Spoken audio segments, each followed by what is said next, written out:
Hello everyone, welcome to our short videos. आज का हमारा डिस्कशन अगेन इंपॉर्टेंट एमसीक्यूज पे होने वाला है related to statistics. Last class में हमने क्वेश्चन नंबर 7 डिस्कस कर लिया था और आज हम लोग डिस्कस करेंगे 8, 9, 10।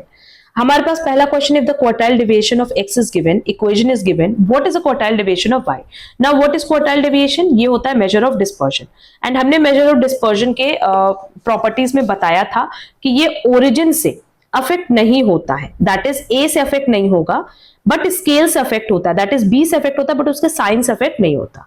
अब अगर हम लोग लाइन इक्वेशन की बात करें, which is equal to y is equal to a plus b x, तो हम कह रहे हैं कि ओरिजिन से अफेक्ट नहीं होगा, स्केल से अफेक्ट होगा, बट इसके साइन से अफेक्ट नहीं होगा। ठीक है, तो अब हमारे पास लाइन इक्वेशन दिया हुआ, इसको सेट कर लो। 6y is equal to 20 minus 3x और y is equal to 20 divided by 6 minus 3 divided by 6x। ये ओरिजिन से तो अफेक्ट होगा नहीं एंड स्केल की साइन से अफेक्ट नहीं होगा, तो यहां पे हम क्या लिख सकते हैं? Quartile deviation of y is equal to mod minus 3 by 6 quartile deviation of x। Mod open करेंगे तो वैल्यू हो जाएगी 3 by 6 and quartile deviation of x is also given 6। Now quartile deviation is of y is 3। ठीक है, solve करने पे जो हमारी वैल्यू आई वो कितनी आई? 3। Next, Which one is an absolute measure of dispersion? अगर measure of dispersion की बात करें तो एक होता है absolute measure, एक होता है relative measure। absolute measure में आता है range, quartile deviation, mean deviation, standard deviation, और जब इनका coefficient calculate करते हैं तो उसी को हम कहते हैं relative measure।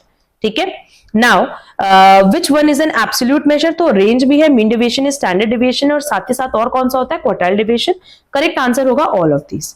और हमारा आज का लास्ट क्वेश्चन है कि the median of this is. अब देखो, जब भी मीडियन कैलकुलेट करना होता है तो पहले हमें देखना होता है कि हमारे पास सीरीज में ऑड वैल्यू दी है कि इवन दिया है। 1 2 3 4 5 6 7 एन कितना दिया हुआ है? 7 दिया हुआ है, ऑड दिया हुआ है। नाउ सबसे पहले आप इस सीरीज को असेंडिंग ऑर्डर में अरेंज करोगे, ये हो जाएगा 26 27 30 37 42 44 51। ठीक है, नाउ फॉर्मूला है n+1 बाय 2th टर्म। ठीक है, तो 7 + 1 बाई 2th टर्म हो जाएगा, दैट इज 8/2 और 4th टर्म, और 4th टर्म की वैल्यू कितनी है? 37, जो कि ऑप्शन डी में दिया है, तो करेक्ट आंसर हो जाएगा डी। क्लियर? अब ये सारे एमसीक्यूज की प्रैक्टिस आप लोग बहुत अच्छे से कर लेना, क्योंकि एग्जाम के लिए सारे एमसीक्यूज बहुत रेलेवेंट है। हमने देखो सारे कॉन्सेप्ट्स पहले भी डिस्कस किए हुए हैं, साथ ही साथ अभी एमसीक्यू सेशंस में भी डिस्कस कर रहे हैं। अगर किसी भी क्वेश्चन में कोई डाउट होगा तो कमेंट बॉक्स में कमेंट करके जरूर पूछना। अगर ये सीरीज पसंद आ रही है तो प्लीज वीडियो को लाइक कमेंट शेयर जरूर करना। चैनल पे नए हो तो चैनल सब्सक्राइब जरूर कर देना। अब हम लोग मिलेंगे हमारी नेक्स्ट क्लास में। आज के लिए बस इतना। Thank you so much.